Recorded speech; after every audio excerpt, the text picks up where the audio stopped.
Have you ever sat across from an old friend, knowing there's so much left unsaid, but not knowing where to begin? Friendships, especially the ones that carry us through decades, are often built as much on silence as they are on words. But silence can hold weight. And sometimes, the things we don't say can matter more than the ones we do. So today, let's explore what often goes unspoken in our friendships, and how to gently open those doors before time closes them for us. The gratitude we never voice is often the quietest, yet most powerful piece of a friendship. We carry these feelings in our hearts for years, sometimes decades, believing that the other person already knows. We think, of course they must know how much they mean to me, how much their support mattered. But the truth is, people don't always know. Life has a way of making us second-guess ourselves. A friend who once stayed by your side during a hard season may wonder if you even remember. Someone who gave you laughter when you were in pain may wonder if it was ever truly valued. Gratitude left unspoken becomes a weight, one that can feel like love, but only in silence. When we finally speak it, it transforms into something alive, something that strengthens the bond between two people. Think about those moments in your own life when someone thanked you unexpectedly. Maybe a child you cared for as a neighbor grew up and told you how your kindness shaped them. Maybe an old colleague once called to say your encouragement helped them through a tough job. Didn't it feel like a warm light you didn't know you needed? The same gift can be offered to our friends, and yet we hold back, waiting for the right moment. Sometimes that moment never comes, and the gratitude stays trapped inside us. The irony is that voicing gratitude costs almost nothing, yet it gives so much. A simple sentence like, "I don't think I ever told you how much that meant to me," can bring tears, laughter, or even a long embrace. It doesn't have to be dramatic. In fact, the smaller the moment, the more powerful it often feels. Thanking a friend for always making you laugh when you felt heavy, or for simply showing up without needing to be asked. These are the things that deepen trust and love. And here's the unexpected twist: expressing gratitude not only strengthens the friendship, it also eases our own hearts. We often underestimate how healing it is to say aloud what we've been carrying silently. It clears the air, removes regret, and reminds us that our lives have been full of kindness. For older adults especially, gratitude voiced to lifelong friends can become a kind of legacy. A record of love spoken into the world, not left behind unsaid. If we want our friendships to feel alive, gratitude is the breath we must give them. It may begin with just one small thank you, but that thank you could echo in the heart of a friend for the rest of their life. The wounds that still linger in friendships are often the ones we pretend don't exist. We tuck them away, hoping that time alone will heal them, yet they sit quietly between us like a shadow. Maybe it was a harsh word said in anger years ago, or a broken promise that cut deeper than the other person realized. Sometimes it's not even a single moment, but a slow drifting apart that leaves one person feeling abandoned. We tell ourselves, it's not worth bringing up now. But that silence doesn't erase the hurt. It only builds a wall that grows taller with every passing year. The difficult truth is that unspoken wounds carry weight. A laugh may feel slightly strained, a visit may feel shorter than it should, and an invisible distance creeps into a friendship that was once effortless. We may convince ourselves that we've let it go, but our hearts often prove otherwise. The beauty, though, is that healing doesn't always require grand gestures or complicated conversations. Sometimes it begins with the simplest act of naming the wound. Saying, "I've carried this for a while, and I just want to clear the air," can soften even the hardest silence. It's natural to fear that bringing up old pain might reopen conflict, but often it does the opposite. Friends who truly care may feel relieved that the truth is finally spoken. Many times, the other person doesn't even realize the depth of the hurt they caused. By sharing it gently, without blame, we give them a chance to offer understanding, and sometimes an apology that was long overdue. There's also a counter-intuitive lesson here. Forgiveness doesn't always depend on hearing, "I'm sorry." Sometimes the act of voicing what hurt us is enough to let it go. It releases us from carrying it in silence and allows us to step back into the friendship with lighter hearts. Even if the other person can't change the past, acknowledging it together can bring peace in the present. Friendships, especially those that span decades, are too valuable to let quiet wounds erode them. Healing doesn't erase the past, but it transforms it into something less sharp, something that no longer keeps us apart. When we dare to speak the pain that lingers, we often discover that the bond is stronger than the hurt, and that friendship, like family, is capable of holding both love and imperfection. The traditions we missed out on often sit quietly in the background of long friendships, and we rarely talk about them.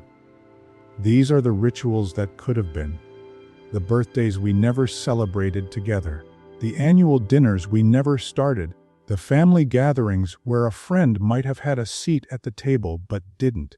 At the time, life was busy, children needed attention, jobs demanded energy, and it felt easier to say, "We'll do it next year." But as the years pass, those skipped moments add up, leaving a quiet ache of missed opportunities. Traditions matter because they anchor us. They create a rhythm in relationships, something reliable we can return to again and again. Think about families that gather every Sunday for dinner, or old classmates who meet each summer at the same cafe. The habit itself becomes a kind of glue, holding people close even when life keeps pulling them in different directions. In friendships, the lack of tradition sometimes makes us feel as though the bond is floating, strong but without roots. We still care deeply, but there's no regular ritual to remind us and to bring us together. It's easy to think it's too late to create these traditions, but it rarely is.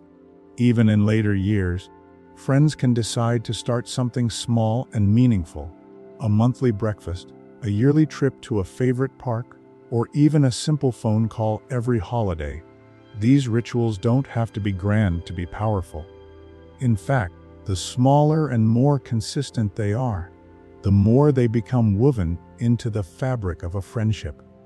There's also something healing about naming the traditions we missed.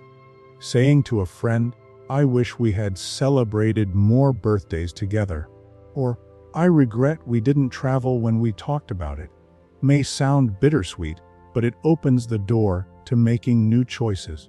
Sometimes acknowledging what didn't happen makes space for what still can. Friendships thrive when they're given structure, not rigid rules, but gentle anchors. The truth is, the traditions we missed out on remind us that time is precious. We cannot go back, but we can honor the present by creating rituals that matter now. Even a late, blooming tradition can feel like a gift because it tells a friend, "You are part of my life in a way that I want to repeat again and again."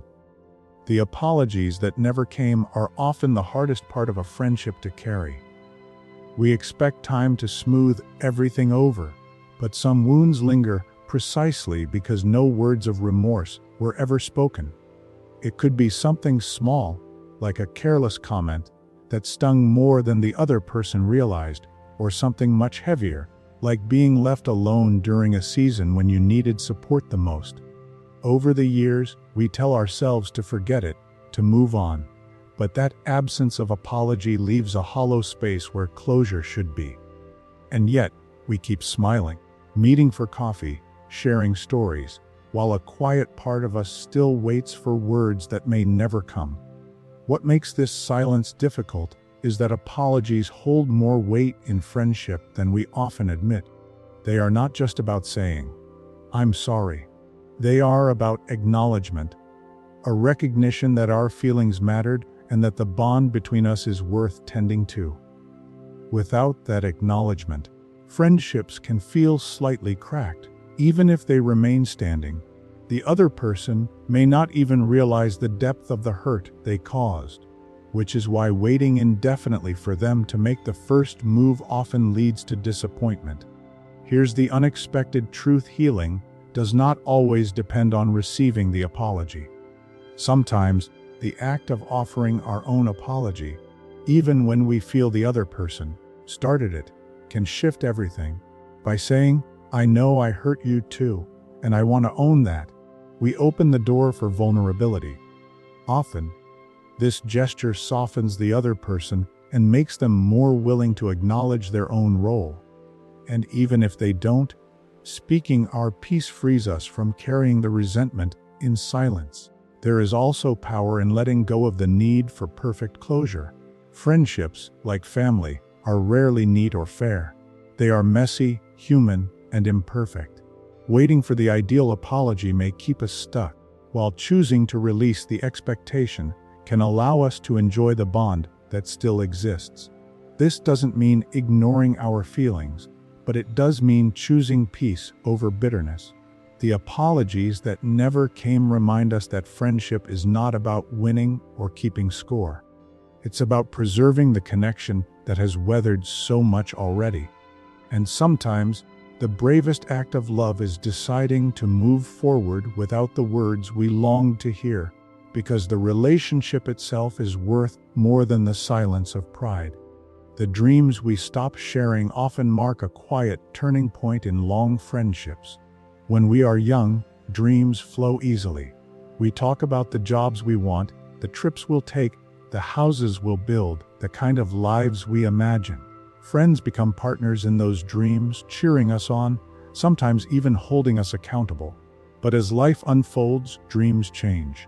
Some are fulfilled, others are lost, and many are simply set aside. Over time, we stop talking about them altogether, as if dreaming is something reserved for youth. The silence grows not because we have nothing left to hope for, but because we start believing that sharing those hopes is no longer necessary. The truth is, friendships need forward motion to stay alive. If conversations are only about what happened in the past, they can slowly grow stale. We laugh about old stories, we revisit familiar memories, but the spark of imagining something ahead begins to fade.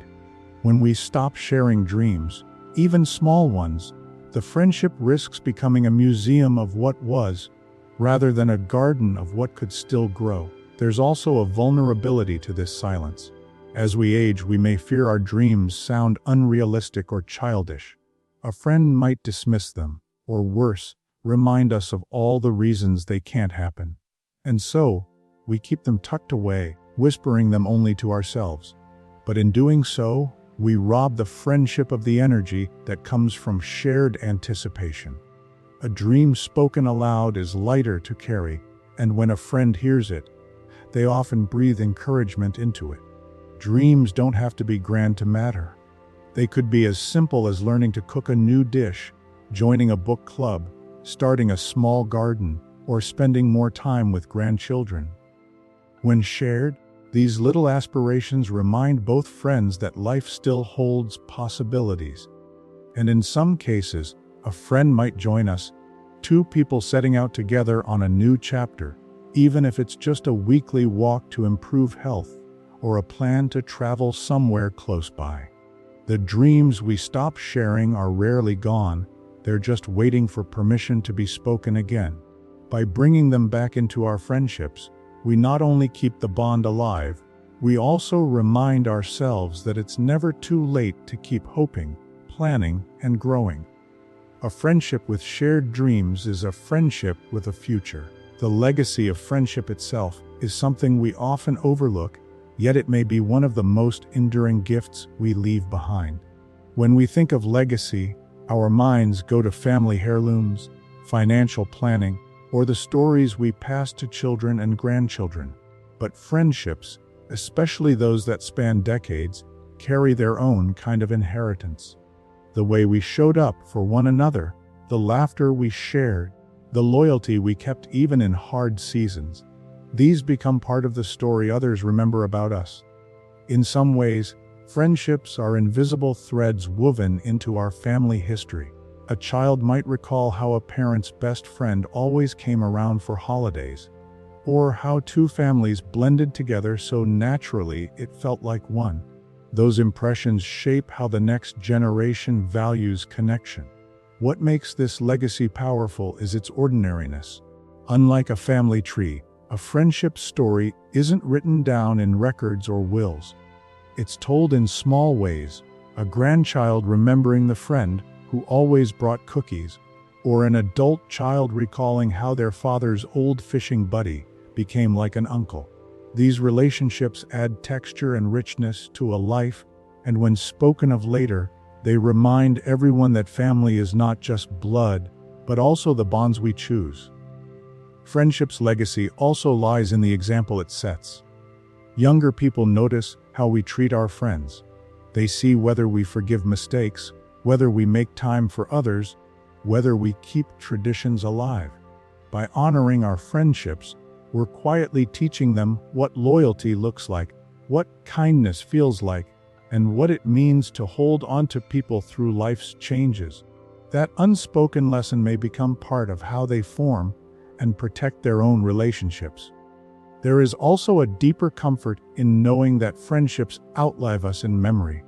After we're gone, the stories friends share about us may be just as meaningful to our families as our own stories are.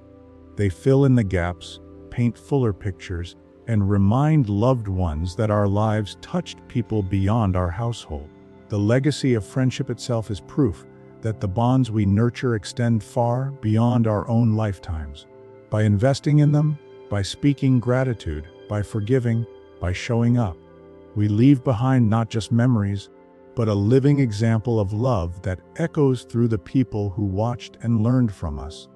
In that way, friendship becomes not just part of our life, but part of the world we leave behind.